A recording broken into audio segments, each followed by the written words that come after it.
शहतूत के पेड़ की कहानी खुशवंत सिंह द्वारा लिखी गई थी, तो चलिए इसे शुरू करते हैं। विजयलाल सवेरे जल्दी उठने का आदी था। वो काऊ की पहली कर्कश कांव कांव से जाग जाता था और जब वो अपनी स्टडी की खिड़की के पर्दे हटाता था तो उसे सामने सड़क की टिमटिमाती रोशनियों के अलावा कुछ नहीं दिखाई देता था। घटते चांद की आखिरी कुछ सुबहों में उसकी कॉलोनी के चौरस लॉन के पास अपार्टमेंट के ब्लैक मध्यम चांदनी में नहाए दिखते थे। ये एक खूबसूरत मंजर था, लेकिन इस समय के अलावा हर वक्त वो ऐसे झुके हुए, गंभीर और निर्जीव दिखाई देते थे जैसे अधेड़ उम्र की ऐसी औरतें जिन्होंने अपना ख्याल रखना बंद कर दिया हो। पिछले कुछ साल से सूर्यास्त से पहले के 1-2 घंटे ही बस ऐसा वक्त होता था जब उसे बाहर देखने पर जो दिखाई देता था उस पर उसे झुंझलाहट नहीं होती थी। उसकी खिड़की के साथ एक बड़ा सा शहतूत का पेड़ था जो उस समय लगाया गया था जब ये अपार्टमेंट बने थे। ये पेड़ लगभग 50 साल पुराना था, यानी तकरीबन विजयलाल की ही उम्र का। विजय का इस पेड़ के साथ एक खास रिश्ता बन गया था। तकरीबन झाड़ों भर पेड़ पर पत्ते नहीं रहते थे और इसकी शाखाएं किसी विशालकाय सिंह के पंखों जैसी दिखाई देती थीं। इन महीनों में इस पर सिर्फ कौए और गौरैया ही आती थीं। उनकी कांव कांव और चहचहाना उसका प्रभात गीत होता था। मध्य फरवरी में किसी समय, आमतौर से 18 फरवरी को, मद सी दिखाई देने वाली भूरी शाखाओं में से नन्ही नन्ही सी हरी कोंपलें फूटती दिखाई देती थीं। पिछले कुछ सालों से वो इस घटना का इंतजार किया करता था और बड़ी सावधानी से इसे अपनी डायरी में नोट करता था।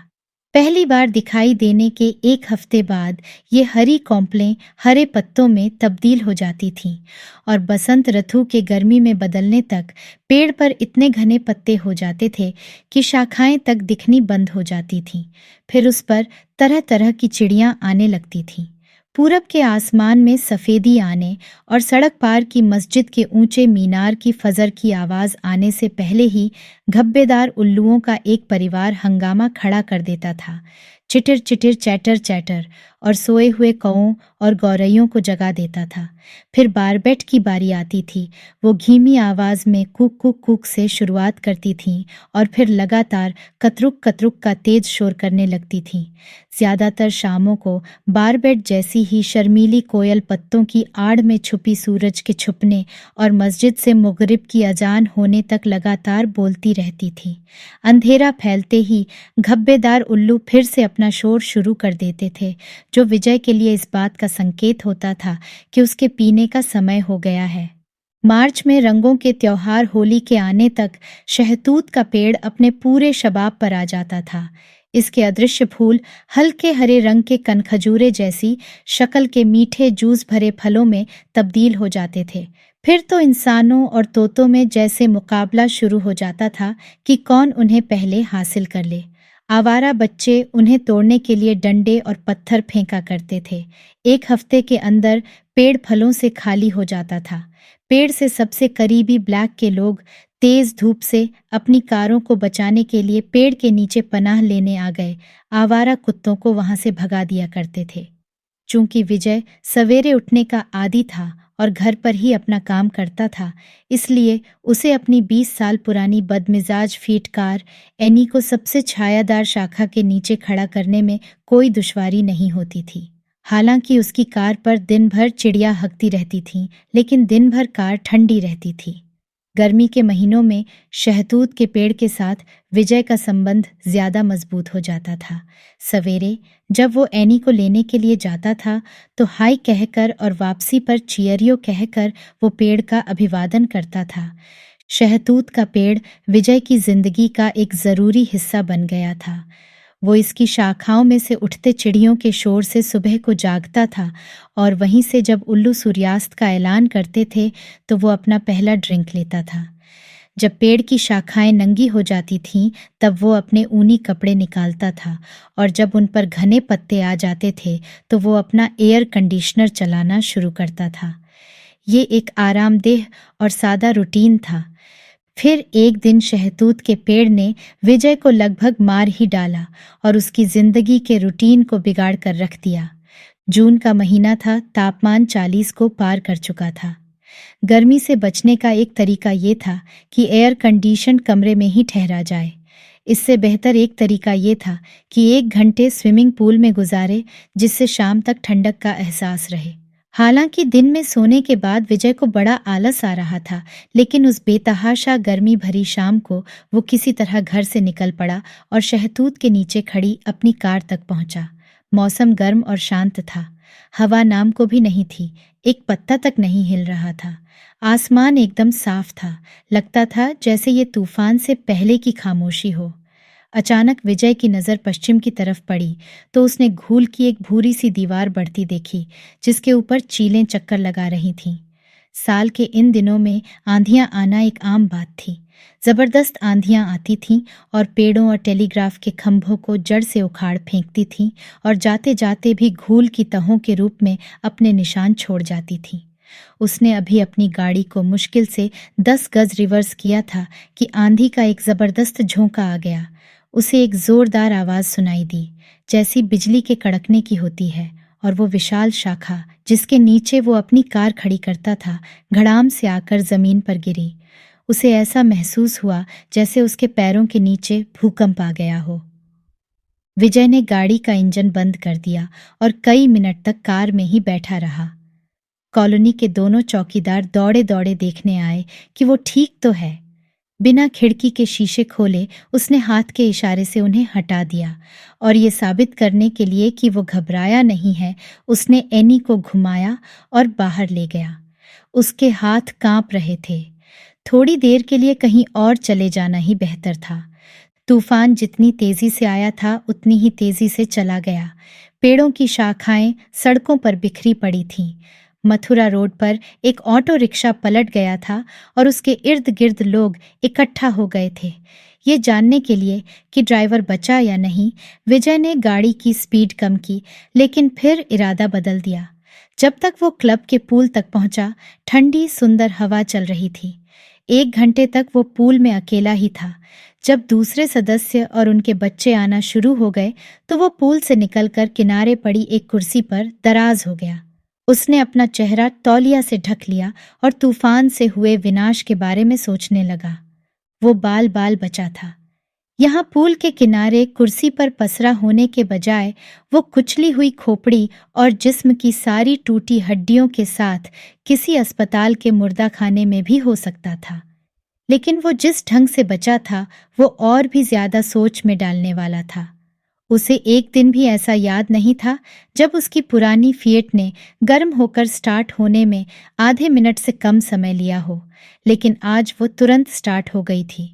कुछ सेकंड की भी देरी होती तो वो और एनी दोनों कुचल गए होते। क्या ये ईश्वर की इच्छा थी कि वो कुछ समय और जिंदा रहे? विजय न तो ईश्वर को मानता था न नियति को। उसने कभी इन चीजों की तरफ ज्यादा ध्यान नहीं दिया था, लेकिन अब देना पड़ रहा था। उसके दिमाग में बाल बाल बचने की भूली बिसरी कहानियां आने लगीं। उसने जिन ऐसी घटनाओं के बारे में पढ़ा था उनमें से कुछ तो बड़ी ही अजीब थीं। उनमें से एक घटना डबलिन से लंदन के हीथ्रो एयरपोर्ट जा रहे एक जहाज की थी। जहाज लंदन पहुंचने ही वाला था कि उसमें आग लग गई। पायलट ने मिल हिल नाम के देहाती इलाके में एक एयर स्ट्रिप पर आपातकालीन लैंडिंग करने का फैसला किया। नीचे उतरते हुए एक घर की चिमनी से टकराकर जहाज के 2 टुकड़े हो गए। सारे यात्री और स्टाफ के लोग मारे गए, लेकिन एक एयर होस्टेस जो जहाज के सबसे पीछे वाले भाग में बैठी थी वो बच गई। वो जलते हुए जहाज के झटके से एक घर के बगीचे में बने स्विमिंग पूल में जा गिरी। ना उसकी कोई हड्डी टूटी और ना ही उसके शरीर पर कोई खरोंच तक आई। उस अकेली को क्यों बचाया गया और किसने बचाया? कुछ साल बाद एक और आदमी के साथ ये घटना हुई कि वो लंदन अंडरग्राउंड के भीड़भाड़ भरे प्लेटफॉर्म पर खड़ा हुआ था। जब ट्रेन सुरंग में से निकल कर आई तो वो पटरियों पर गिर पड़ा। जैसे ही ट्रेन के पहिए उस आदमी के शरीर से छुए, ट्रेन अचानक रुक गई। प्रशासन ने ट्रेन के ड्राइवर को उसके चौकन्नेपन के लिए इनाम देने का फैसला किया, लेकिन वो ईमानदार आदमी था, इसलिए उसने इनाम लेने से इनकार कर दिया। उसने कहा कि ट्रेन उसने नहीं रोकी थी। शायद ट्रेन में किसी ने चेन खींच दी हो। हालांकि वो ये नहीं समझ पा रहा था कि कोई चेन क्यों खींचेगा, क्योंकि बंद डिब्बों से कोई नहीं देख सकता था कि आगे पटरियों पर क्या है। इस बारे में छानबीन की गई, लेकिन किसी भी यात्री ने चेन खींचने की बात नहीं मानी। वो किसका अनदेखा हाथ था जिसने समय रहते ट्रेन को अचानक रोक दिया था? उस आदमी की जान क्यों बख्शी गई? क्या इसलिए कि उसे किसी अधूरे काम को पूरा करने के लिए समय देना था, या ये उसके किसी अच्छे कर्म का फल था? लेकिन दिमाग को सबसे ज्यादा चकराने वाला मामला विजय के अपने देश का था। एक आदमी एक संकरी पहाड़ी सड़क पर भीड़ भरी बस में सफर कर रहा था। वो सबसे पीछे की सीट पर खिड़की के पास बैठा था। चूंकि पतझड़ का मौसम था और ठंड हो रही थी, इसलिए उसने शाल लपेटी और सो गया। कई घंटे बाद उसकी आंख खुली, तब खुली जब उसे किसी चिकनी सी चीज के अपने टखने पर लिपटे होने का एहसास हुआ। वो एक छोटा सा सांप था जिसने उस आदमी की गर्म टांगों को झाड़े बिताने के लिए चुन लिया था। आदमी चिल्लाने लगा। बस को जल्दी से रोका गया। ड्राइवर, कंडक्टर और यात्री दौड़ते हुए बस के पिछले भाग की तरफ भागे, लेकिन उस आदमी के टखने पर लिपटे सांप को देखकर ठिठक गए। किसी की समझ में नहीं आ रहा था कि क्या किया जाए। ड्राइवर का धैर्य जवाब दे गया तो उसने कहा कि वो आदमी धीरे धीरे बस से बाहर आए और अपनी टांग घूप में करके सड़क के किनारे मुंडेर पर बैठ जाए। इस तरह सांप उसकी टांग को छोड़कर अंधेरी और गर्म जगह की तलाश में चला जाएगा और फिर वो आदमी अगली बस पकड़कर आ जाए। उस आदमी ने ऐसा ही किया। बस चली गई। सांप ने भी वैसा ही किया जैसा ड्राइवर ने कहा था। वो बल खाता हुआ पहाड़ी से उतरता चला गया। वो आदमी अगली बस पर सवार हो गया। एक आध मील ही आगे जाकर बस वालों ने देखा कि सड़क की मुंडेर टूटी हुई है। उनसे पहले वाली बस पहाड़ी के नीचे एक खड्ड में उल्टी पड़ी थी। बस में से कोई भी जिंदा नहीं बचा था। उस बस में से बचने वाला अकेला आदमी वही था जो टखने पर सांप लिपट जाने की वजह से बस से उतर गया था। विजय बार बार इन घटनाओं के बारे में सोचता रहा। वो बदहवास सा हो रहा था। शाम हुई तो वो क्लब से चला गया। अपनी कॉलोनी पहुंचने पर उसने कार को गेट के एकदम अंदर खड़ा किया और ये देखने चल दिया कि शहतूत के पेड़ को कितना नुकसान हुआ है। टूटी हुई शाखा से एक गहरी दरार सी बन गई थी, जिसकी वजह से खोखली जड़ साफ दिखाई देती थी। गिरी हुई शाखा को ईंधन के लिए काट कर टुकड़े कर दिए गए थे और उसके पत्ते बकरियों को खिलाने के लिए तोड़ लिए गए थे। पक्की जमीन पर ढेरों छोटी छोटी टहनियां बिखरी पड़ी थीं। किसी ने भी पेड़ के नीचे अपनी कार खड़ी करने की हिम्मत नहीं की थी। हालांकि विजय अंधविश्वासी नहीं था, लेकिन उसने भी अपनी कार पेड़ के करीब नहीं खड़ी की। उसने अपनी खिड़की के करीब एक और जगह ढूंढ ली। इस बार तो शहतूत का पेड़ उसका और उसकी कार का कुछ बिगाड़ने में नाकाम रहा था, लेकिन उसे ऐसा लग रहा था कि जैसे वो पेड़ अब उसका दुश्मन बन गया है। अपने मकान में दाखिल होकर लाइट के स्विच को टटोलते वक्त उसे ये ख्याल आया कि पेड़ अब बूढ़ा हो चुका है और शायद अपने साथ उसे भी ले जाना चाहता है।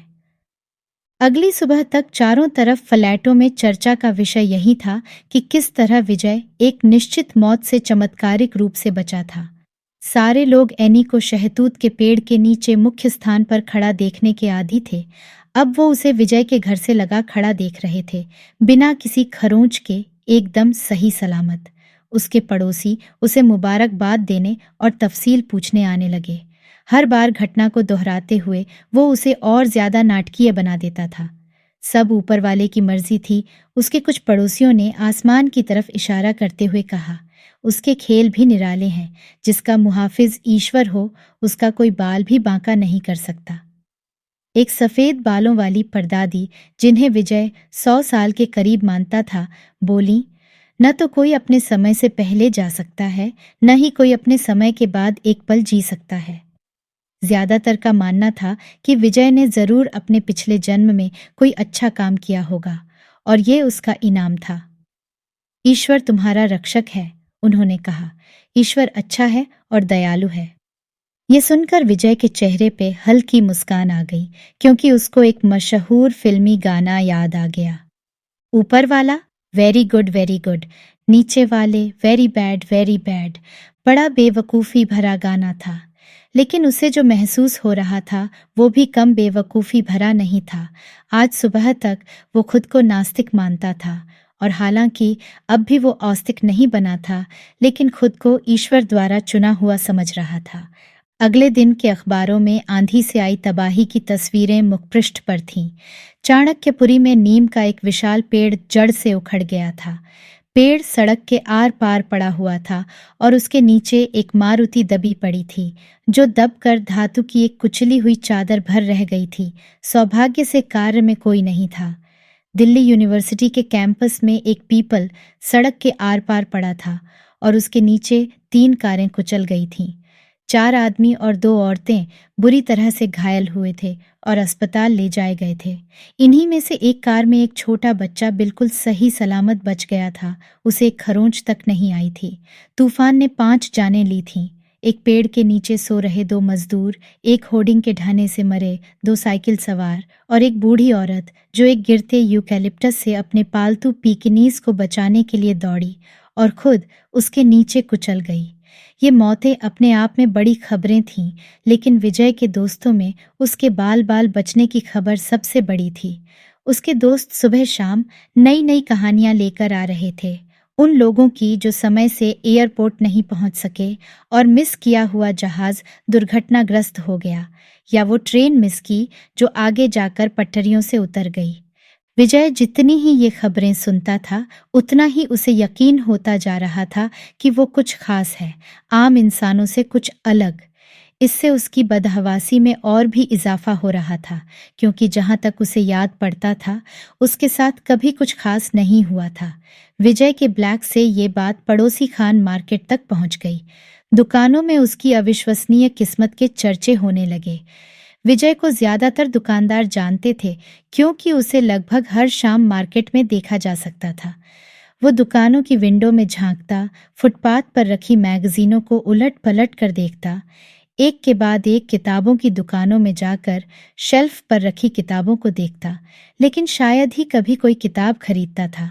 किताबें बहुत महंगी हो गई थीं और वैसे भी अखबारों में फ्रीलांस लिखने की वजह से उसे समीक्षा करने के लिए ही इतनी किताबें मिल जाती थीं कि वो उन्हें पढ़ नहीं पाता था। एंटीक की 2 दुकानों में वो हिंदू देवी देवताओं की मूर्तियां, याकृत की मालाएं और पीतल की कलाकृतियां देखता था। उनकी कीमतें पूछता था, लेकिन कभी कुछ खरीदता नहीं था। फल सब्जी वाले के यहाँ वो हैरत से मुंह फाड़े विशालकाय कोरियन सेब, छोटे छोटे शहद जैसे मीठे जापानी तरबूज, बंगलौर की एवोकाडो नाशपातियाँ, ताज़ा ब्रोकली, बेबी कॉर्न, एस्पेरेगस और आर्टिचोक को देखता रहता। इनके खरीदार आमतौर पर यूरोपियन और अमरीकी राजनयिक और पत्रकार होते थे, जिन्हें विजय के ख्याल से ज़रूरत से ज़्यादा तनख्वाहें मिलती थीं, और ये लोग मार्केट की कीमतें बिगाड़ते थे। विजय को खान मार्केट के दुकानदार पसंद नहीं थे। उन्हें बस पैसा कमाने की घुन थी। यहाँ शहर की किसी भी दूसरी मार्केट से महंगी चीज़ें मिलती थीं। कुछ और कारणों से भी विजय के पास इन लोगों के लिए समय नहीं था। ज़्यादातर दुकानदार पाकिस्तान से आए शरणार्थी थे। अपने एक लेख में उसने उन्हें कम पढ़े लिखे नए रईस बताया था, जिन्होंने पाकिस्तान के लिए अपनी नफरत को सारे मुसलमानों के खिलाफ पक्षपात में बदल दिया था। वो किसी न किसी हिंदू कट्टरवादी संस्था के समर्थक थे। उन्होंने मिलकर मार्केट के पिछवाड़े एक मंदिर बना लिया था, जो उनके धार्मिक विश्वासों का प्रतीक था।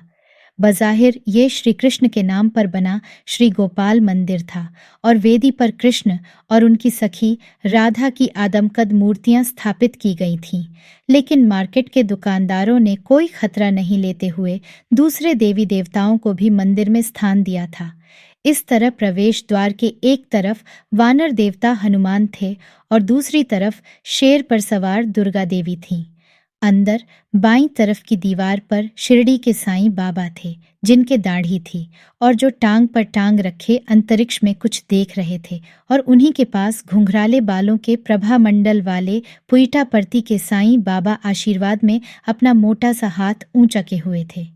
काले ग्रेनाइट से बना एक शिवलिंग भी था और उसी के पास वाले खाने में शिव की पत्नी पार्वती और उनके हाथी जैसे सिर वाले बेटे गणेश थे। हर हिंदू का अपना देवी देवता इस मार्केट का आदर्श था। वो एक जिसे सभी परम देवी मानने पर सहमत थे। वो घन की देवी लक्ष्मी थी। विजय को ना तो मंदिर में स्थापित अनेक देवताओं की जरूरत थी और न खान मार्केट में मिलने वाली चीजों की। वो वहां से बस सिगरेट का एक पैकेट और 2 पान खरीदा करता था। वो एक पान मुंह में रखता था और दूसरा डिनर के बाद खाने के लिए जेब में। फिर वो सिगरेट जलाता था और अपनी घंटे भर की चहलकदमी पर निकल पड़ता था। कोई उससे पूछता था कि वो क्यों रोजाना शाम को खान मार्केट में घूमता है, तो वो कहता, रौनक देखने के लिए। मुझे खुश लोगों को देखना अच्छा लगता है। फिर वो उर्दू शायर जौक का शेर पढ़ता था, मैं दुनिया के बाजार से गुजरता हूँ, लेकिन मुझे कुछ खरीदना नहीं है। विजय जैसे और भी लोग थे जो रोजाना शाम को खान मार्केट की रंग बिरंगी रोशनियों, बढ़िया कारों और एक दुकान से दूसरी दुकान जाते फैशनेबल लोगों की रौनक देखने आते थे।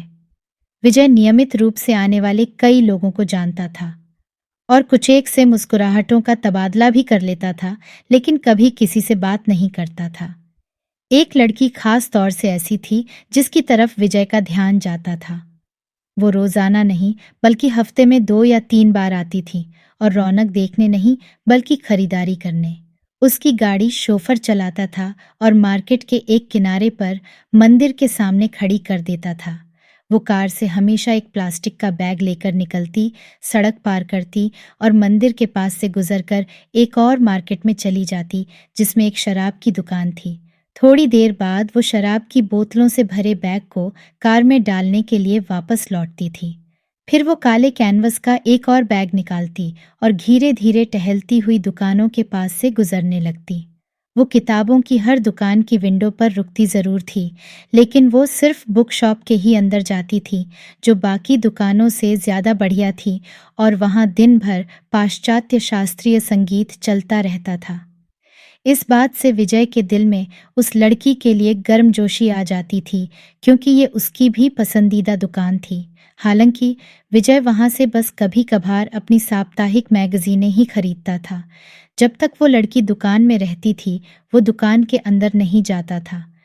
वो आमतौर पर आधे घंटे बाद दुकान से निकलती थी। तब तक विजय दुकान के बाहर ही चहलकदमी करता रहता था और फिर वो उसके पीछे पीछे फल सब्जी वाले और कसाई की दुकान तक घूमता रहता था। कार तक वापस लौटने पर वो बैग ड्राइवर के हवाले कर देती और बोनट से लगकर सिगरेट जला लेती। मंदिर से निकलते हुए लोगों की नज़रों से बेपरवाह वो सिगरेट पीते हुए अपने चारों तरफ देखती रहती।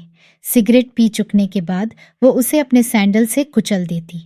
विजय ने देखा था कि वो हमेशा गहरे लाल रंग के एक ही सैंडल पहना करती थी और ड्राइवर को आदेश देती, चलो। 2 दरवाजे बंद होते और होंडा सिटी पार्किंग से निकलकर सड़क पर दौड़ने लगती। विजय समझ नहीं पाता था कि उसका ध्यान खान मार्केट आने वाले दूसरे लोगों के मुकाबले इस लड़की पर क्यों ज्यादा जाता है। ये बात सच थी कि सिगरेट पीने वाली भारतीय औरतों की तरफ उसका ध्यान जल्दी चला जाता था। वो आज़ाद औरतें थीं जो बिना किसी झंझट के आसानी से शारीरिक संबंध बना सकती थीं। लेकिन उसने पार्टियों में बहुत सी ऐसी औरतें देखी थीं जो बड़े आराम से सिगरेट और शराब पीती थीं, लेकिन उनकी तरफ तो वो आकर्षित नहीं हुआ था। इस लड़की में ऐसा क्या खास था? उसके कटे हुए स्याह बाल थे और इतने घने बाल उसने शायद कि कभी देखे हों। और हालांकि ये बात सही थी कि उसे औरतों के छोटे बाल अच्छे लगते थे, लेकिन उस लड़की को पसंद करने की सिर्फ यही एक वजह तो नहीं हो सकती थी। जहां तक खूबसूरती का सवाल था, उसका चेहरा अच्छा था, सुडौल छातियां थीं और इस तरह बाहर को निकले हुए प्रभावशाली कूल्हे थे जैसे दावत दे रहे हों। लेकिन मार्केट में उससे ज्यादा खूबसूरत कितनी ही लड़कियां आती थीं, तो फिर वो क्यों उसके पीछे घूमा करता था? और ऐसा क्यों था कि वो उसे देखना तो चाहता था, लेकिन इससे ज्यादा करीब जाना और बातचीत करना नहीं चाहता था? ऐसा लगता था जैसे उसे किसी चीज के बर्बाद हो जाने का डर हो। ये दीवानापन उसके लिए एक रहस्य था। वो लड़की भी सलवार कमीज पहनती थी, लेकिन न तो वो बिंदी लगाती थी और ना ही मांग में सिंदूर लगाती थी। शुरू में तो उसे लगा कि वो मुसलमान या ईसाई है, लेकिन फिर उसने देखा कि उसके गले में मंगलसूत्र भी होता है। जाहिर है कि वो हिंदू थी और शादीशुदा थी। वो ये भी नहीं समझ पाया था कि वो भारत में कहाँ की रहने वाली है। वो पंजाबी, राजस्थानी, यूपी या महाराष्ट्र कहीं की भी हो सकती थी। उसने उसके नाम तक का अंदाज़ा लगाने की कोशिश की। उषा, आरती, मेनका। कभी-कभी शाम को पीने के बाद वो उसके बारे में सोचता तो अपने अंदर एक गर्मजोशी और नरमी का एहसास करता था, लेकिन उसका पीछा करने के अलावा कुछ करने का ख्याल उसको कभी नहीं आया। जिस दिन शहतूत के पेड़ ने उसे मार डालने की नाकाम कोशिश की थी, उसके कुछ दिन के अंदर ही हालात बदल गए। विजय ने उस लड़की को अपने समय से कुछ पहले मार्केट में देखा। वो हमेशा की तरह कुछ कदम की दूरी से उसका पीछा करता रहा। वो बुक शॉप के अंदर चली गई और बिना कुछ सोचे वो भी दुकान के अंदर घुस गया। वो किताबें छांटने का बहाना करता रहा। कभी वो कोई किताब उठाता, उसकी प्रशंसा पढ़ता, फिर उसे रखकर दूसरी किताब उठा लेता और इस तरह वो धीरे धीरे उसकी तरफ बढ़ता जा रहा था। फिर उसने उसे दुकान की मालकिन से पूछते सुना, मैं एक 15 साल के लड़के के लिए एक मुनासिब बर्थडे गिफ्ट की तलाश में हूँ। इस उम्र के लिए हमारे पास काफ़ी किताबें हैं, मालकिन ने जवाब दिया। दुकान की मालकिन एक लंबी और आकर्षक लड़की थी जो नाक में लौंग पहनती थी। उसे देखकर विजय को अपनी जवानी के दौर की एक लड़की याद आ जाती थी जिसे उसने चाहा था, लेकिन शादी की बात आते ही वो रोमांस खत्म हो गया था। उसकी रुचि किन चीज़ों में है? उसने लड़की से पूछा। स्टैम्प, फोटोग्राफी, वन्य जीवन, शिकार, कंप्यूटर। कह नहीं सकती, वो सभी कुछ पढ़ता है, शायद अच्छा फिक्शन वन्य जीवन पर। जॉय एडमसन की बॉर्न फ्री कैसी रहेगी जो उसने अपनी पालतू शेरनी एल्सा के बारे में लिखी है। ये किताब तो शायद वो 2 साल पहले पढ़ चुका है। विजय अचानक बोल पड़ा, किपलिंग की जंगल बुक क्यों नहीं? उसमें तो सब तरह के जानवर हैं, शेर खान नाम का चीता, बालू नाम का भालू और सबसे बढ़कर भेड़िया लड़का मोगली। लड़की उसकी तरफ मुड़ी। आप मजाक कर रहे हैं? वो तो बचकाना किताब है। वो तो उसने तभी पढ़ ली थी जब उसने इंग्लिश पढ़ना सीखा था। अपनी फटकार के असर को कम करने के लिए वो मुस्कुरा भी दी। विजय भी अड़ा रहा। नरभक्षी बाघों से मुकब्बलों के बारे में जिम कॉर्बेट की किताबें कैसी रहेंगी? वो कॉर्बेट की सारी किताबें पढ़ चुका है, लड़की ने झट से जवाब दिया। विजय ने फिर भी हार नहीं मानी। वो जोखिम लेने के मूड में हो रहा था।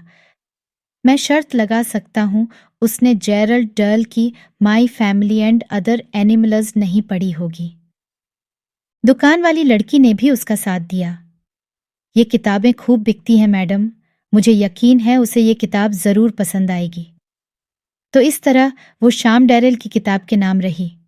दोनों लड़कियों ने किताब सुझाने के लिए विजय का शुक्रिया अदा किया। उसे अजीब सी खुशी का एहसास हो रहा था। लड़की ने किताब की कीमत अदा की और चलते चलते विजय की तरफ घूमकर कहा, आपका बहुत बहुत शुक्रिया, गुड नाइट। मुझे खुशी हुई वो स्कूली लड़कों की तरह खिल गया। उस शाम दूसरे ड्रिंक के बाद विजय उस लड़की के बारे में सोचकर बेचैन हो गया। पहले वाला नाजुक और शांत एहसास गायब हो चुका था। क्या उसने उससे बात करके गलती की थी? अब वो पहले की तरह खामोशी से उसका पीछा नहीं कर सकता था। उनके बीच की अदृश्य दीवार गिर चुकी थी और अब वो उसे ज्यादा करीब से जानना चाहता था। उसने फैसला किया कि वो ऐसा ही करेगा। उसे एहसास था कि वो लगभग 20 साल की होगी, यानी उससे तकरीबन 25 साल छोटी। वो ये भी जानता था कि उसे तगड़ी फटकार लग सकती है, लेकिन जिंदगी खतरे न लेने के लिए बहुत छोटी है।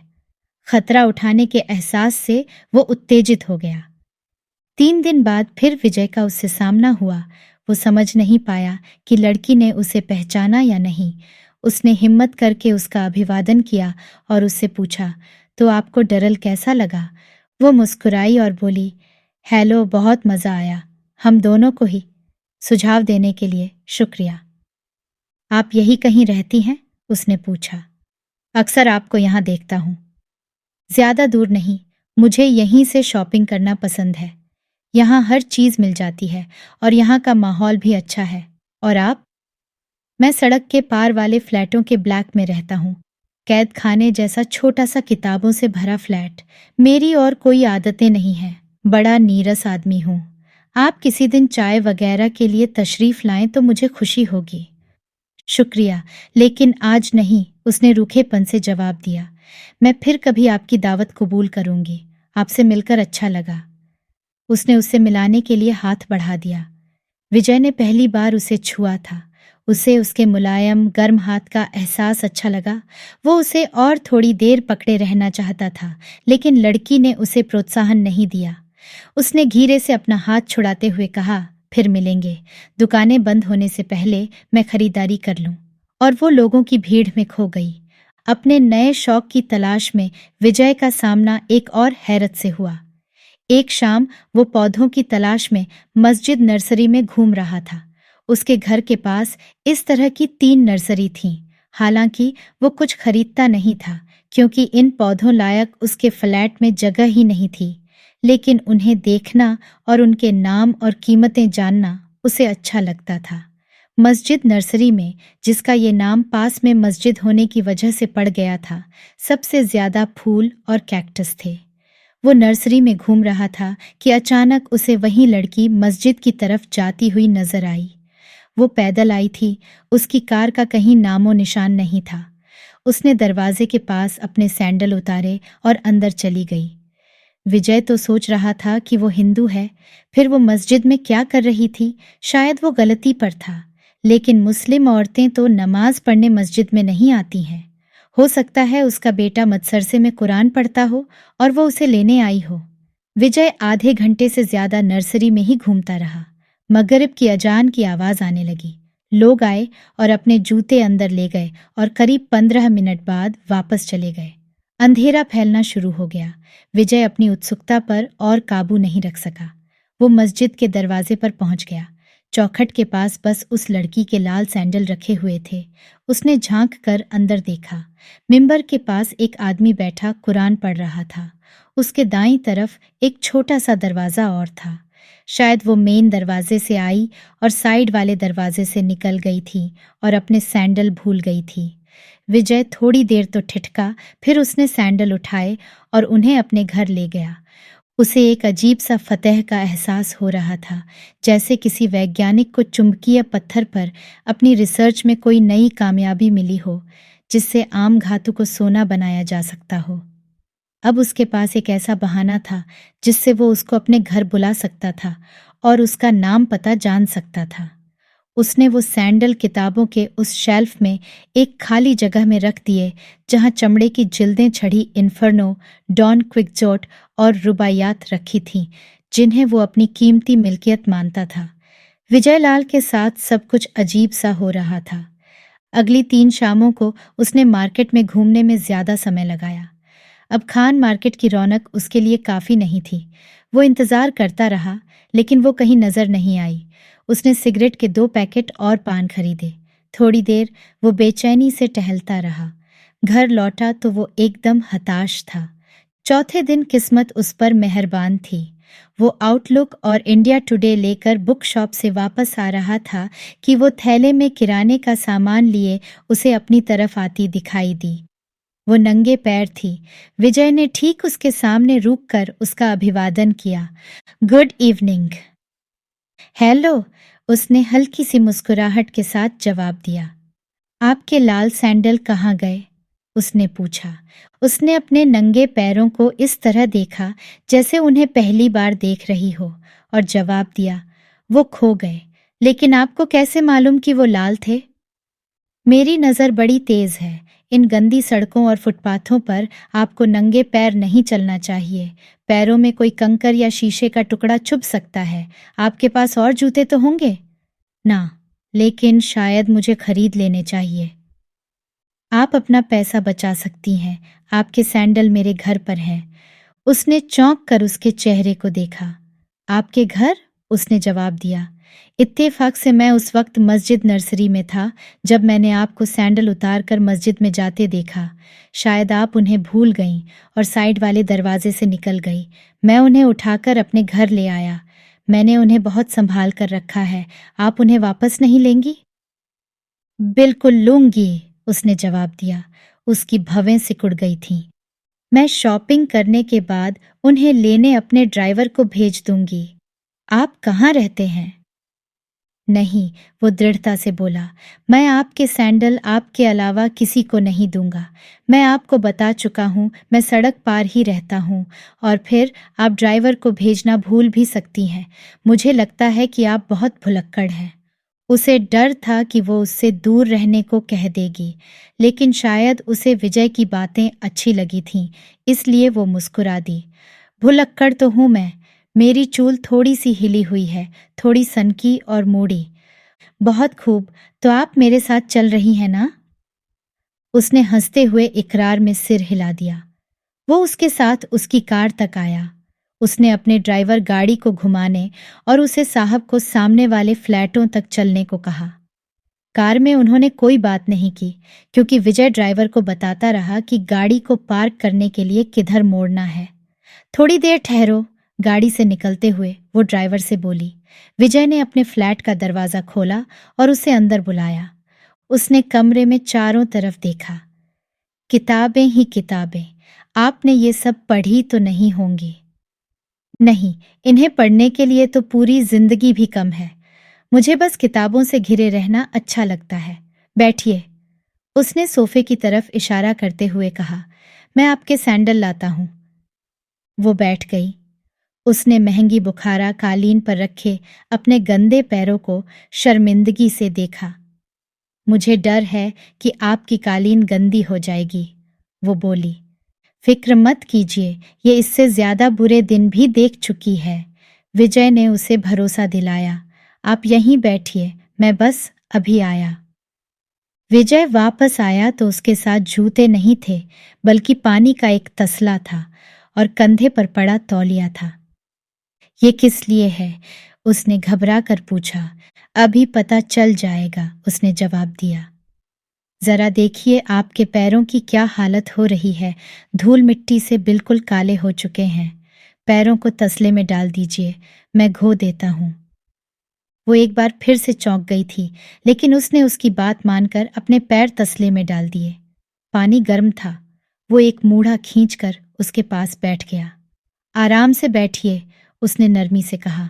उसने नीले सोफे पर सिर टिकाकर आंखें बंद कर लीं। वो उसके पैरों पर साबुन लगाने और उन्हें स्पंज से साफ करने लगा। वो अपना काम बड़े आराम से कर रहा था। फिर तसले को हटाकर उसने उसके पैरों को बारी बारी से अपने घुटनों पर रखा और उन्हें तौलिया से अच्छी तरह रगड़ा। हसीन पैर हैं, उसने उसके पैरों को अपने अंगूठों से दबाते हुए कहा। अब आप अपनी आंखें खोल सकती हैं। अब देखिए, आपके पैर कितने साफ और मुलायम हो गए हैं। उसने आंखें खोलीं और मटमैले पानी से भरा तसला और साफ सुथरे पैर देखे। उसके दाएं पांव में पड़ी पतली सी पाजेब और अंगूठे में पड़ी चांदी की रिंग भी चमचमा रही थी। आप बड़े शरीफ आदमी लगते हैं, लेकिन आप मेरे लिए ये सब क्यों कर रहे हैं? उसने पूछा। मैं तो आपका नाम तक नहीं जानती। धीरे धीरे सब जान जाएंगी, उसने खिलखिलाते हुए कहा। उसने गंदे पानी और झागों से भरे तसले को बाथरूम ले जाकर कमोड में डाला और फलश चला दिया। फिर उसने हाथ धोए और लाल सैंडल लेकर वापस आ गया। फिर से मूढ़े पर बैठकर उसने सैंडल उसके पैरों में पहना दिए। अब इन्हें मस्जिदों के दरवाजों पर मत छोड़ती फिरना, फिर नहीं मिलेंगे। शायद अगली बार मैं भी नहीं लौट आऊं, क्योंकि ये मेरे लिए खुशनसीबी लेकर आए हैं। क्या मतलब? ये कौन सी खुशनसीबी ले आए आपके लिए? आप मेरी इस गुफा में आईं। उम्मीद करता हूं कि ये आखिरी बार नहीं है। वो शर्माई और उसने अपने माथे पर आ गई लौट को समेटा। मैं आपका नाम तक नहीं जानती, उसने उसकी आंखों में आंखें डालकर देखते हुए कहा। विजय? और आपका? करुणा। करुणा यानी दया। बहुत प्यारा नाम है, लेकिन करुणा क्या? करुणा बस, उसने रूखेपन से जवाब दिया। मैंने इसीलिए पूछा कि मैं एक उलझन में पड़ गया हूं। आपका हिंदू नाम है, तो फिर आप मस्जिद में क्या कर रही थीं? कितने दकियानूसी हैं न हम लोग। खैर, अगर आपके लिए ये जानना इतना ही अहम है, तो मैं इसलिए गई थी कि मैंने पहले कभी कोई मस्जिद अंदर से देखी नहीं थी। फिर वो अचानक उठ खड़ी हुई। अब मुझे घर जाना चाहिए। इस सब के लिए बहुत बहुत शुक्रिया, लेकिन मैं अब भी ये नहीं समझ पा रही कि आपने इतना कष्ट क्यों उठाया। वो दरवाजे तक उसे छोड़ने आया। बाई, बिना पलट कर देखे उसने तेजी से निकलते हुए कहा। विजय को उसकी कार के स्टार्ट होने और उसके ब्लॉक से निकलने की आवाज सुनाई दी। ये लड़की भी अजीब ही है, विजय सोच रहा था। वो जरूर थोड़ी सी खिसकी हुई है, वरना क्यों शोफर वाली कार में चलने वाली एक लड़की अपने लिए एक जोड़ा सैंडल खरीदने के बजाय नंगे पैर घूमती फिरेगी। यकीनन उसका एक अमीर शौहर और बच्चे होंगे। तो फिर उन्होंने उसकी इस सनक पर क्यों ध्यान नहीं दिया। लेकिन विजयलाल के लिए इससे भी ज्यादा ना समझ में आने वाली चीज ये थी कि उस लड़की के बारे में जानने की इच्छा क्यों अचानक उसके अंदर पैदा हो गई है। उसके बारे में कुछ कहा ही नहीं जा सकता था। पल्ले तुष्टा, पल्ले रुष्टा। आमतौर से वो ऐसे लोगों को बर्दाश्त नहीं कर पाता था और बरसों के अकेलेपन ने उसे और भी चिड़चिड़ा बना दिया था। लेकिन करुणा के अजीबोगरीब बर्ताव के बावजूद उसके लिए उसका लगाव बढ़ता ही जा रहा था। वो पूरी तरह से समझ नहीं पा रहा था कि वो चाहता क्या है। क्या वो इतने में ही खुश था कि करुणा उसके करीब हो, वो उससे बातें करता रहे और कभी कभार चोरी से उसे छू भर ले, या वो उसके साथ जमकर सेक्स करना चाहता था जो उसने बरसों से नहीं किया था। वो समझता था तो बस इतना कि जिस दिन वो उसे नहीं देखता था वो दिन रूखा और अधूरा सा लगता था।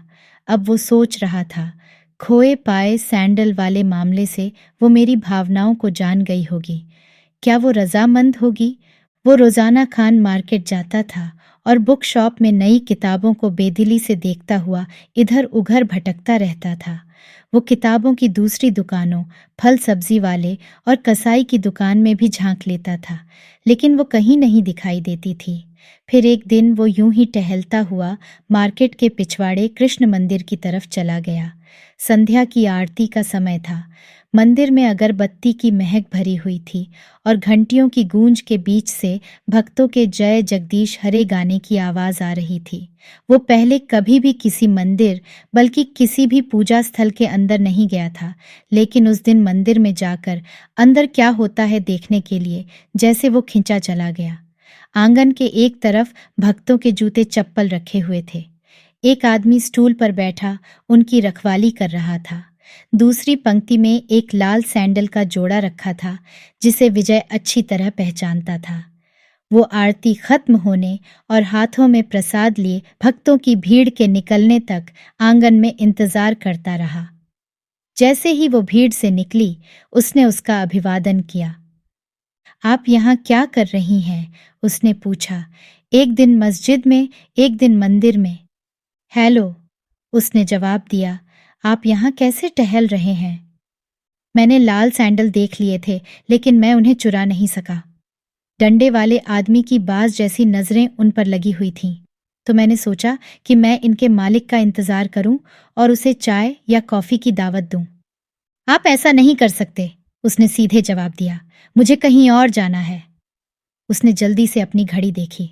हाय रे, मैं आधा घंटा लेट हो चुकी हूं। उसने अपने सैंडल पहने और सड़क के पार अपनी कार की तरफ दौड़ गई।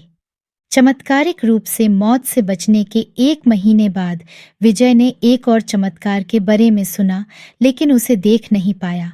हालांकि ये चमत्कार उसके घर के पास ही खान मार्केट के श्री गोपाल मंदिर पर हुआ था। एक शाम जब वो लापता करुणा से मिल पाने की उम्मीद में वहां गया, तो उसने लोगों की एक कतार देखी जो मंदिर से शुरू होकर पूरे मार्केट के गिर्द घूमती हुई जा रही थी।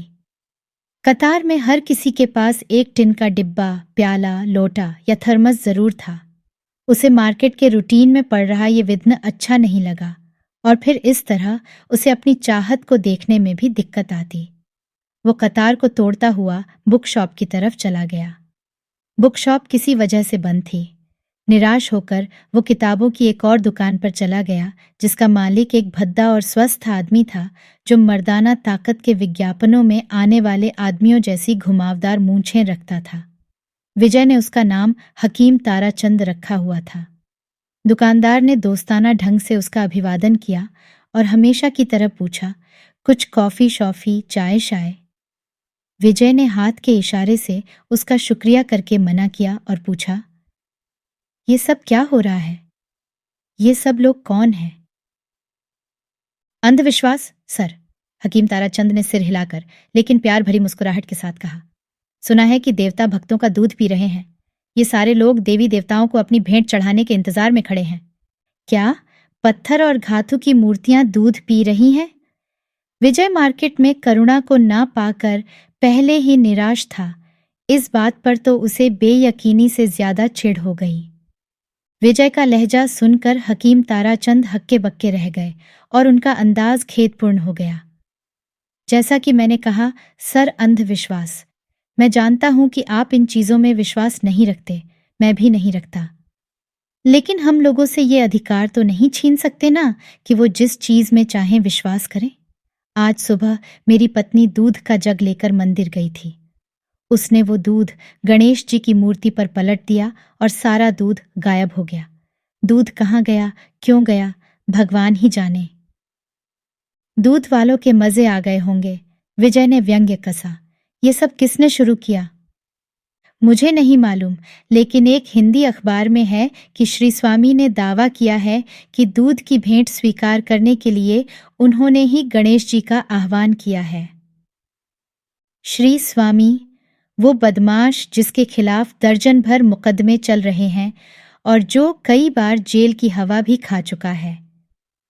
हकीम ताराचंद ने हाथ जोड़ते हुए जवाब दिया, माफ करना, लेकिन मैं उस आदमी के लिए ऐसी बात नहीं कह सकता जिसे इतने लोग पूछते हैं। राष्ट्रपति, प्रधानमंत्री, पैसे वाले, फिल्म स्टार। हमारे कितने ही नेता उनके पास सलाह लेने जाते हैं, उनमें कुछ बात तो होगी ही।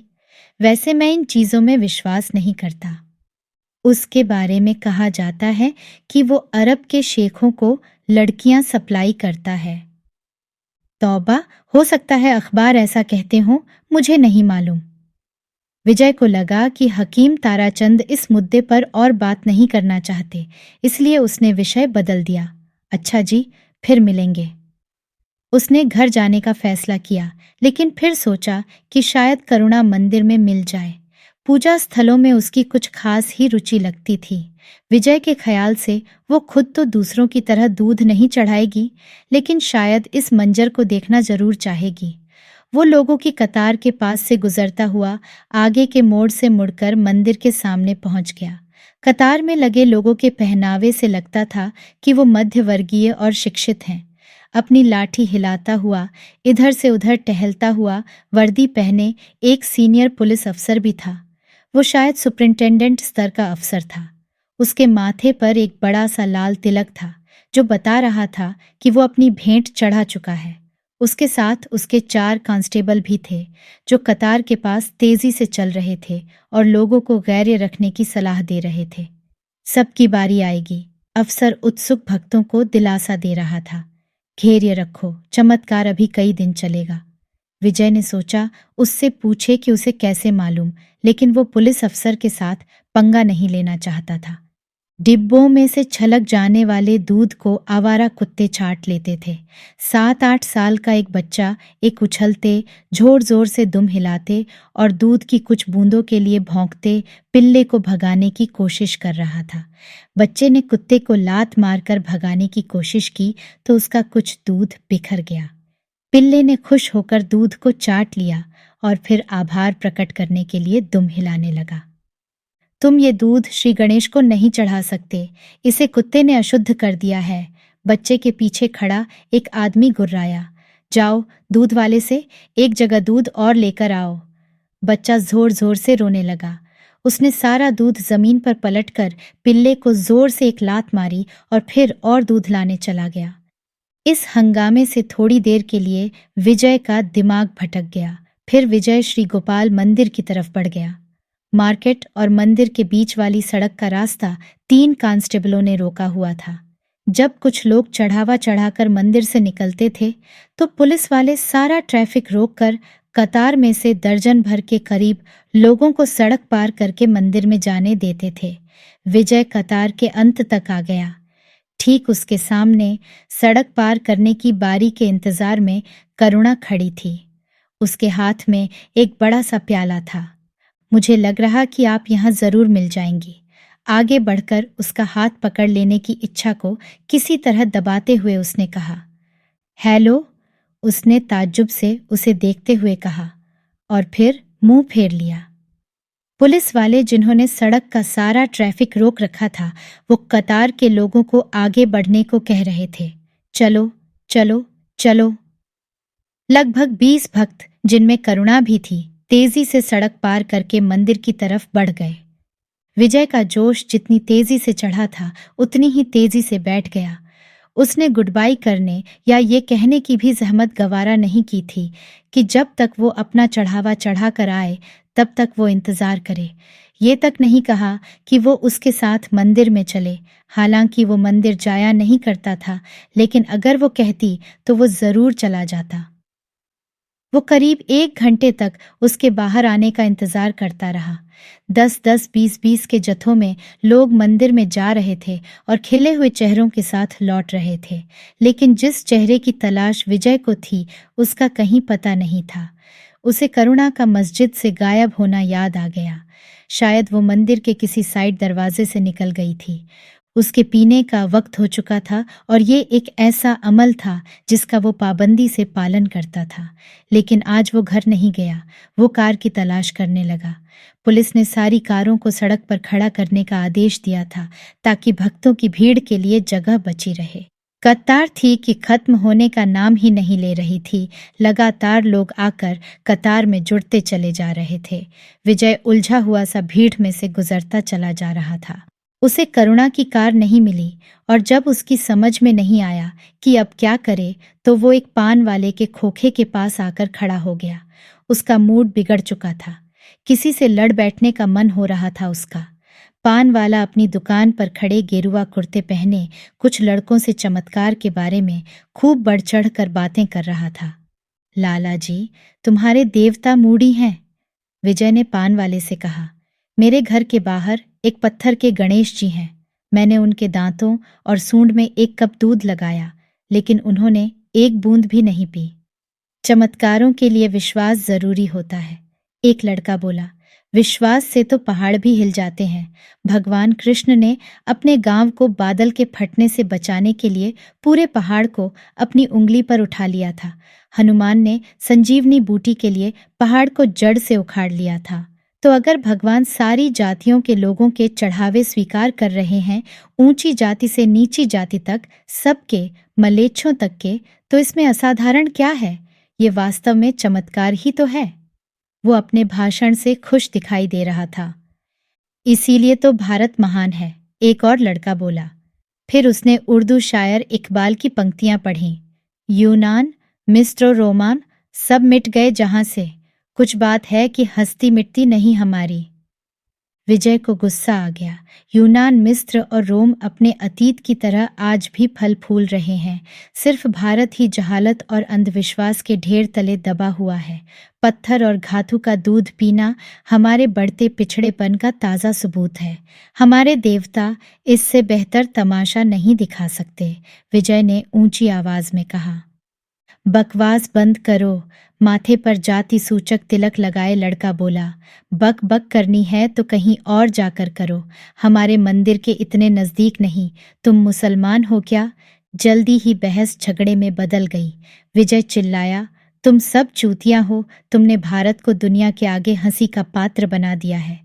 लड़के ने विजय का कॉलर पकड़ लिया और चिल्लाया, साले, तू हमें चूतिया कह रहा है, फाड़ के रख दूंगा तेरी। पान वाला जल्दी से अपनी सीट से कूद कर आया और उसने दोनों को अलग किया। बापजूई, मेरी दुकान के सामने हंगामा मत कीजिए, उसने विजय से कहा। प्लीज घर जाइए, ये अपना सिगरेट का पैकेट लीजिए, इसे मेरी तरफ से भेंट में ले लीजिए। भगवान आप पर दया करे और आपको गुस्सा काबू में रखना सिखाए। विजय अपमानित महसूस कर रहा था। लड़के उसकी आधी उम्र के थे। इस तरह गुस्सा करके खुद उसी ने अपना अपमान करा लिया था। विजय को कुछ चीज़ों से खास नफरत थी, जिनमें धार्मिक अंधविश्वास, ज्योतिष, कुंडली बांझना, अंक ज्योतिष और भविष्य बताने वाले ऐसे ही अन्य दूसरी तरीके सबसे ऊपर थे। लेकिन आम तौर से वो दुनिया के बेवकूफ़ों के साथ शांति बनाए रखता था। उसका मानना था कि गधों को भी अपना दृष्टिकोण रखने और उसके बारे में रेंकने का हक है। इसलिए पान वाले की दुकान पर इस तरह फट पड़ने पर उसे हैरत थी, खासकर इसलिए कि नौबत हाथापाई तक पहुंच गई थी, जिसे वो कतई पसंद नहीं करता था। उसकी समझ में नहीं आ रहा था कि उसे क्या हो गया था। उसे करुणा पर भी हैरत थी। ये बड़ी अजीब बात थी कि एक शिक्षित आधुनिक लड़की जो खुलेआम सिगरेट और शराब पीती हो और बज़ाहिर धार्मिक पक्षपात से मुक्त हो, वो संगमरमर और कांसे की मूर्तियों पर दूध डाले, इस उम्मीद के साथ कि वो उसे पी लेंगे। शायद वो तफरीहन ऐसा कर रही थी। अखबारों में एक खबर आई थी कि 2 लड़कियों ने गणपति को व्हिस्की का चढ़ावा चढ़ाया था, जिस पर बहुत हंगामा हुआ और लड़कियों को माफ़ी मांगनी पड़ी थी। करुणा ऐसा ही काम कर सकती थी। गणपति के दूध पीने और पान वाले की दुकान पर झगड़े के बाद कई दिन तक विजय खान मार्केट नहीं गया, और बाद में जब वो गया तो ये तय करके गया कि बस वो मार्केट में घूमेगा, लेकिन न तो किसी दुकान के बाहर रुकेगा और न अंदर जाएगा। वो ऐसी हर जगह से बचना चाहता था जहां उसे भक्तों पर गुस्सा आए और फिर शर्मिंदगी उठानी पड़े। उसने सिगरेट और पान के लिए भी एक और पान वाला ढूंढ लिया।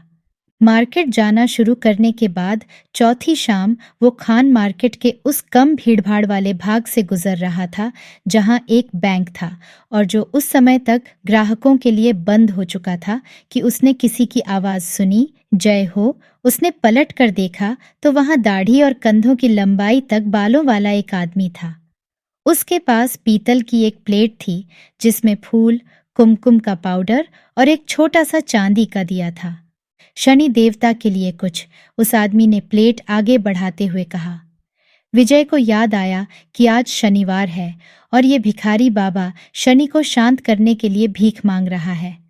उस जैसे और भी बहुत से थे जो रेलवे स्टेशन, बस स्टैंड और सड़क के चौराहे जैसी जगहों पर सीधे सादे लोगों से पैसा ऐंठते थे। विजय उन सीधे सादे लोगों में से नहीं था, लेकिन विजय उसे भगाता। उससे पहले ही भिखारी ने एक ऐसी बात कह दी कि विजय को रुकना पड़ गया। तुम्हारे दिमाग में कोई है, शायद कोई लड़की।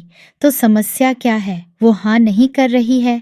मैं तुम्हें एक ऐसी चीज दूंगा कि वो तुम्हारी हो जाएगी। अपनी मुट्ठी बंद करो। न चाहते हुए भी विजय ने अपनी मुट्ठी बंद की और अपना हाथ आगे बढ़ा दिया। अब अपना हाथ खोलो, उस आदमी ने कहा। विजय ने ऐसा ही किया। उसकी हथेली के बीचों बीच एक बड़ा सा काला रिंग था। देखो, ये राहु है, अशुभ ग्रह। मैं इसे मिटा सकता हूँ। मुझे दक्षिणा दो, 10 रुपया चलेगा, तो मैं तुम्हें ऐसा अचूक तरीका बताऊंगा जिससे तुम्हारे मन की कामना पूरी होगी। थोड़ी देर के लिए वो खामोश हुआ और अपनी काजल लगी आंखों से एक तक विजय को देखता रहा। फिर वो आगे बोला, जनाब, मैं जानता हूं कि आप ज्योतिष में या हाथ की रेखाओं में विश्वास नहीं रखते, लेकिन मैं आपके चेहरे को खुली किताब की तरह पढ़ सकता हूं। अपनी मनोकामना पूरी करने के लिए आप एक बार मेरी भविष्यवाणी और फॉर्मूले को आजमा कर तो देखिए। 10 रुपये से न तो आप गरीब हो जाएंगे, न मैं अमीर बन जाऊंगा। बिना कुछ सोचे समझे विजय ने 10 रुपये का नोट निकाला और उस आदमी की पीतल की ट्रे में रख दिया। चलिए किसी शांत सी जगह चलकर बैठते हैं, शनि वाले ने राय दी। उन्हें जो एकमात्र सुनसान जगह मिली वो जन शौचालय और मार्केट की बाउंड्री वॉल के बीच में थी। जगह बदबूदार लेकिन एकांत थी। भिखारी ने अपनी ट्रे दीवार पर और 10 रुपये का नोट अपनी जेब में रखा और विजय से दायां हाथ फैलाने को कहा। आकर्षण का केंद्र बनना सबको अच्छा लगता है।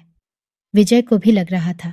हालांकि हर रेखा, अंगूठा और उंगलियां पढ़ने के लिए भिखारी जिस तरह से उसके हाथ को थपथपा और मसल रहा था, उसमें कामुकता का पुट मौजूद था। आपकी जिंदगी में 2 शादियां हैं, बाबा ने घोषणा की। तो मुझे जल्दी करनी चाहिए। अभी तक मेरी शादी नहीं हुई है और मैं अब जवान भी नहीं हूं, विजय ने कहा। शादी और सेक्स के लिए मर्द कभी बूढ़ा नहीं होता है, बाबा ने विजय को भरोसा दिलाया और आगे बोला। मुझे एक बड़ा सा 2 मंजिला मकान और बहुत सी कारें दिखाई दे रही हैं। सुनकर अच्छा लगा। मैं एक कमरे के फ्लैट में रहता हूँ और मोटरसाइकिल चलाता हूँ, विजय ने झूठ बोला। भिखारी ने हिम्मत नहीं हारी। पैसा है, बहुत पैसा है, नाम है, शोहरत है। विजय ने फिर फटकार लगाई।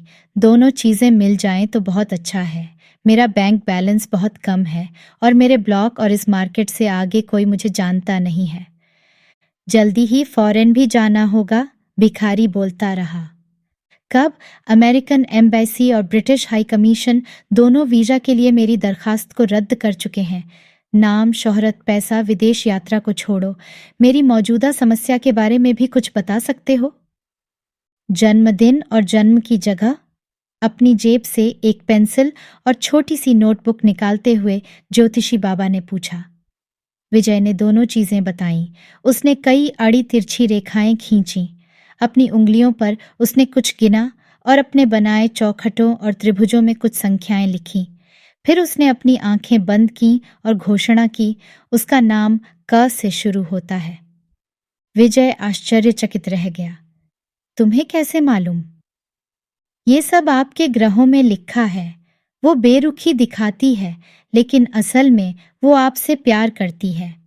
अब मैं आपको एक ऐसा जादुई फॉर्मूला बताऊंगा जिससे वो आपके लिए बेकरार हो जाएगी और आप उसके लिए। भिखारी खामोश होकर अर्थपूर्ण ढंग से विजय को देखने लगा। मैं तो पहले ही उसके लिए बेकरार हूं, विजय ने बेसब्री से कहा। लेकिन आपको और भी बेकरार होना पड़ेगा, फिर वो भी बिल्कुल बेशर्मी से आपके लिए सांसें भरेगी। मैं गारंटी देता हूं, इसके 50 रुपये लगेंगे। अगर मेरा फॉर्मूला नाकाम हो गया तो मैं अपनी जेब से और 50 रुपये डालकर आपके 50 रुपये लौटा दूंगा। मैं आपको अपना कार्ड दूंगा जिसमें मेरा नाम, पता सब है। अगर मेरा फॉर्मूला फेल हो जाए तो आप मुझे डाक से कार्ड भेज देना, मैं आपका पैसा लौटाने खुद आऊंगा। उसने एक गंदा सा विजिटिंग कार्ड निकाला। कार्ड के ऊपर AUM लिखा था और नीचे गणपति का चित्र था और उसका नाम नाथा सिंह, विश्व प्रसिद्ध ज्योतिष ज्ञानी, ज्योतिषी, प्रेम संबंधों के स्पेशलिस्ट। विजय ने ओखली में तो सिर दे ही दिया था, तो उसने सोचा, चलो अब मूसल से क्या डरना। इसने लड़की के नाम का पहला अक्षर तो सही बताया है। हो सकता है कुछ ऐसा कर ही दे कि वो ज्यादा मेहरबान हो जाए। ठीक है, ये लो 50 रुपये, लेकिन अगर फॉर्मूले ने काम नहीं किया तो मैं तुम्हारे पीछे पुलिस लगा दूंगा, ठीक है? ठीक है जनाब, ठीक है, 100 बार ठीक है, मेरा फॉर्मूला अचूक है। फिर वो आवाज धीमी करके कानाफूसी जैसे अंदाज में बोला, आपको बस इतना करना है जनाब कि 2 बाल तो आप अपनी झांट से तोड़ें और 2 उसकी झांट से, उन्हें मिक्स करें। फिर एक जोड़ा खुद निगल लें और दूसरा चाय के साथ पीने के लिए उसे दे दें।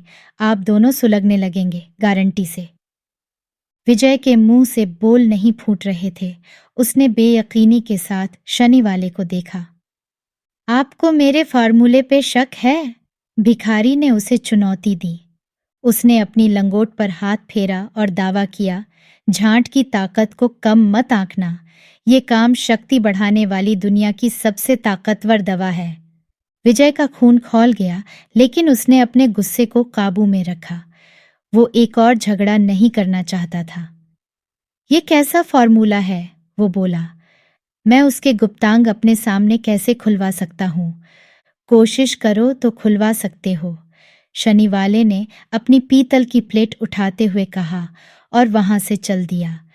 अब विजय को एहसास हुआ कि उसे ये जानने के लिए 60 रुपये खर्च करने पड़े कि वो भी उतना भी बड़ा चूतिया है जितने वो लोग जो गणपति को दूध पिला रहे हैं।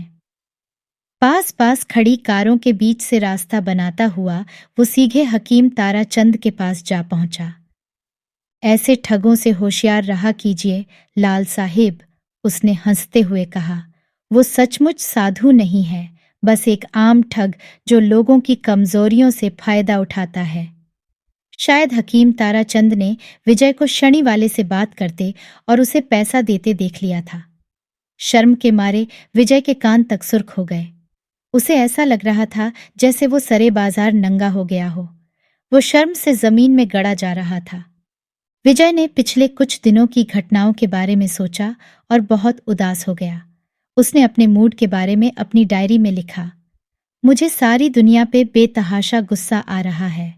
और आगे लिखा, मुझे खुद पे बेतहाशा गुस्सा आ रहा है। खान मार्केट अपनी रौनक खो चुकी थी। वो अगले कई दिन वहां जाने से बचता रहा, लेकिन करुणा से बदले लेने की भावना उस पे हावी हो गई। क्या वो जानती है कि उसने उसका क्या हाल कर दिया है? एक हफ्ते बाद एक शनिवार की शाम वो करुणा के मिल जाने की उम्मीद के साथ फिर मार्केट में गया। वो करुणा के खस ठिकानों किताबों, फल सब्जी, कसाई की दुकानों पर गया। वो कहीं नहीं मिली। आखिर वो अपनी मैगजीनें लेने और दुकान की मालकिन से करुणा के बारे में पता करने बुक स्टोर पर पहुंचा। उसने बड़ी समझदारी से इस विषय को शुरू किया। वो लेडी जिन्होंने आपसे डरल की किताब खरीदी थी, क्या वो हाल में इधर आई हैं? आपका मतलब करुणा चौधरी? हाँ, अभी एक दिन वो अपना हिसाब करने आई थीं। कह रही थीं कि उनके पति का किसी और शहर में ट्रांसफर हो गया है। कहाँ? ये नहीं बताया। विजय के मुंह से बोल नहीं फूटे। उसने अपनी मैगजीनें संभाली और घर की तरफ चल दिया। उसे लग रहा था कि अब वो उसे कभी नहीं देख पाएगा, और चौधरी नाम से भी कोई सुरागा नहीं मिल रहा था। चौधरी पूरे मुल्क में होते हैं, पंजाब, असम से लेकर दक्षिण भारत तक, और वो हिंदू, मुस्लिम, सिख, यहाँ तक कि ईसाई भी होते हैं। उसकी तलाश ऐसी ही साबित होती जिस तरह मजनू ने लैला की तलाश में रेगिस्तान की खाक छानी थी, और वो खुद को ऐसा ही महसूस कर रहा था। बीमारे इश्क मजनू। वो खुद को एक बूढ़ा बेवकूफ़ महसूस करने लगा। वो 54 साल का था। उसने खुद को तसल्ली देने की कोशिश की कि ये एक ऐसी लगावट थी जो वक़्त के साथ घुंघला जाएगी। जिंदगी में और डकियां आएंगी या नहीं आएंगी, अभी उसके पीने का समय दूर था। लेकिन उस लड़की को भुलाने के लिए जो उसके हाथों से निकल चुकी थी, उसने अपने लिए एक तगड़ा जाम बनाया और टीवी चला लिया। उसे उसके चक्कर में पड़ना ही नहीं चाहिए था। वो रिमोट के बटन दबाता रहा और एक के बाद एक चैनल बदलता रहा, लेकिन कोई भी चैनल उसे कुछ सेकंड से ज्यादा पसंद नहीं आया।